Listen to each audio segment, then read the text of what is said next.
Главные новости на 2 октября 2023 года. 1. На миропорядок выше эксперты Международного клуба «Валдай» описали порядок, какого еще не было. В понедельник в Сочи откроется ежегодное заседание Международного дискуссионного клуба «Валдай». В ходе 4-дневного мероприятия, как ожидается, выступит и президент РФ Владимир Путин. К заседанию эксперты клуба по традиции подготовили аналитический доклад с интригующим названием «Аттестат зрелости» или «Порядок, какого еще не было». Фантазия о будущем без иерархии. Заранее ознакомился с этим документом.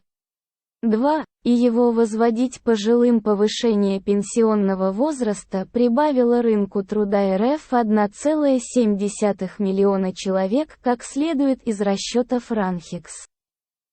Благодаря повышению возраста выхода на пенсию в РФ число пенсионеров и коэффициент демографической нагрузки сократились до показателей почти десятилетней давности.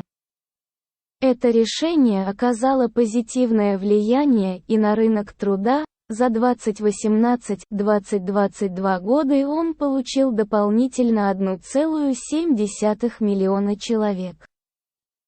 При этом большая часть из них сумели найти себе работу. Уровень безработицы среди россиян старшего возраста в 2022 году был ниже, чем в 2018 году.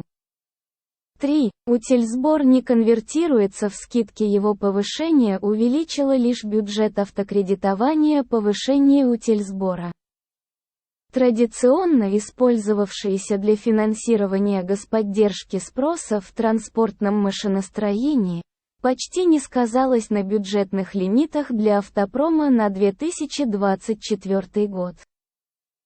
Ощутимый рост заложен только по льготному автокредитованию, более чем вдвое, до 12 миллиардов рублей.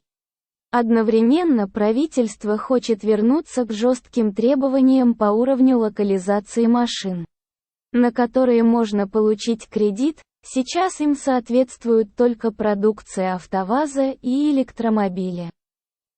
4. Вакцина не доходит до регионов. В РФ остался один инактивированный препарат от полиомиелита. В ряде регионов РФ начала ощущаться нехватка вакцин для профилактики детей от полиомиелита. После прекращения поставок этих средств западными компаниями в России осталась, по сути, одна инактивированная вакцина, Полиоваксин, выпускаемая Нанолеком, совместно с центром имени Чумакова. Но производителю не сразу удалось заключить контракты на этот препарат из-за особенностей законодательства по госзакупкам. В Минздраве, впрочем, утверждают, что весь необходимый объем вакцин закуплен и поставляется в срок. 5. Борьба с конкурентами. Вместо санкций Минфин признал антирыночный характер закупок у единственного поставщика после возвращения прозрачности санкционных закупок госкомпаний для Минфина и федерального казначейства. Ведомства обеспокоились ростом неконкурентных закупок государства. Их скачок – результат санкционных полномочий заказчиков заключать контракты с единственными поставщиками. Такие контракты, как показал анализ казначейства, часто оказываются не связаны с санкциями. Обходятся бюджету дороже и дольше исполняются. В финансовом блоке предлагают не продлевать послабления на 2024 год. В Минпромторге же хотят увязать такие нормы с дополнительным контролем. Однако угрозы проверок неконкурентных закупок правоохранительными органами эффекта на заказчиков не произвели. Лайк поставь, подпишись. Всем пока.